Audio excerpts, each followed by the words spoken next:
Delhi AP భవన్లో AP Congress నేతల ధర్నా హోరెత్తింది. ప్రత్యేక హోదా విభజన హామీలు అమలు చేయాలంటూ ఆందోళనకు దిగారు. అంబేద్కర్ విగ్రహం ముందు కాంగ్రెస్ నేతలు ధర్నా చేస్తున్నారు. ధర్నాలో AP PCC chief Sharmila Reddy, Raghuveera Reddy, KVP, JD Seelam, Gidugu Rudraraju, Sunkara Padmasree, Mastan Vali, Tulasi Reddy సహా పలువురు కాంగ్రెస్ నేతలు పాల్గొన్నారు. కేంద్ర ప్రభుత్వానికి వ్యతిరేకంగా నినాదాలు చేశారు. ప్రత్యేక హోదా ఆంధ్రుల హక్కు అంటూ నినాదించారు. ఒకే రాష్ట్రం, ఒకే రాజధాని ఉండాలి అంటూ నినాదాలు చేశారు. ప్రత్యేక హోదా సాధిస్తామన్నారు. విశాఖపట్నం కేంద్రంగా రైల్వే జోన్ ఏర్పాటు చేయాలని పెద్ద ఎత్తున నినాదాలు చేశారు. అంతకుముందు పలువురు జాతీయ నేతలను కూడా షర్మిల కలిశారు. తమ పోరాటానికి మద్దతు ఇవ్వాలని కోరారు. సీతారాం ఏచూరితో పాటు పలువురు ప్రముఖులతో షర్మిల భేటీ అయ్యారు.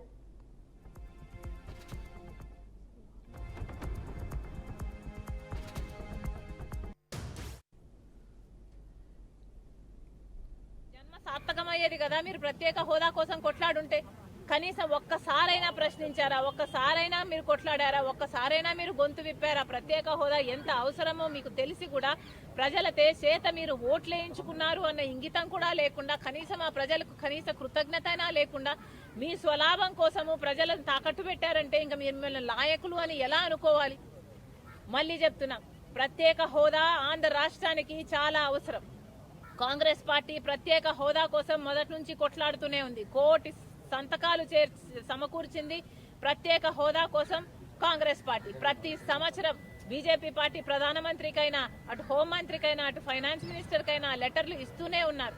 ఎక్కడ వీలైతే అక్కడ, ఎక్కడ చేతనైతే అక్కడ సభలు పెడుతూనే ఉన్నారు. ప్రత్యేక హోదా కోసం కొట్లాడుతూనే ఉన్నారు. కానీ ఆంధ్ర రాష్ట్రంలో కాంగ్రెస్ పార్టీకి బలం లేకపోవడం వల్ల ఈరోజు కాంగ్రెస్ పార్టీ ఒక ధర్నా చేసి మేము చెప్పాల్సి వస్తుంది తప్ప ఈ అన్ని ఇష్యూస్ మీద స్పెషల్ ప్యాకేజు ఆంధ్రప్రదేశ్కి కావాలనే విషయం ఈ మాట ఇప్పుడు జరుగుతున్న పార్లమెంట్లో కూడా మా మెంబర్స్ దీన్ని వాయిస్ చేస్తారు, డిమాండ్ చేస్తారు ప్రభుత్వానికి.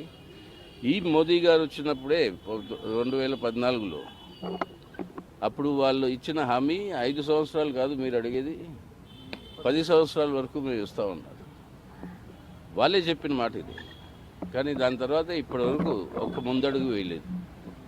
ముందడుగు వేయడమే కాదు, దానికి కాంపెన్సేషన్కి ఇవ్వాల్సిన అది ఆ అమౌంట్ కూడా అసలు ఏ విధంగా దాని గురించి అసలు చర్చ చేయడం మానేశారు. ఇది పెద్ద ద్రోహం ఆంధ్ర రాష్ట్ర. ఈ ద్రోహానికి వ్యతిరేకంగా ఇవాళ కలిసి అందరూ యునైటెడ్గా దీనికి వ్యతిరేకంగా పోరాటం చేయాల్సిన అవసరం ఉంది. దానికి మేము కట్టుబడి ఉన్నాము. సిపిఎం పార్టీ ఈ అన్ని విషయాల మీద మేము ఇండిపెండెంట్గా కలిసి అందరితోటి మేము దీన్ని ముందుగా టేకప్ చేసి ముందుకు. ఆ రోజు రాజ్యసభలో ఉన్నాం.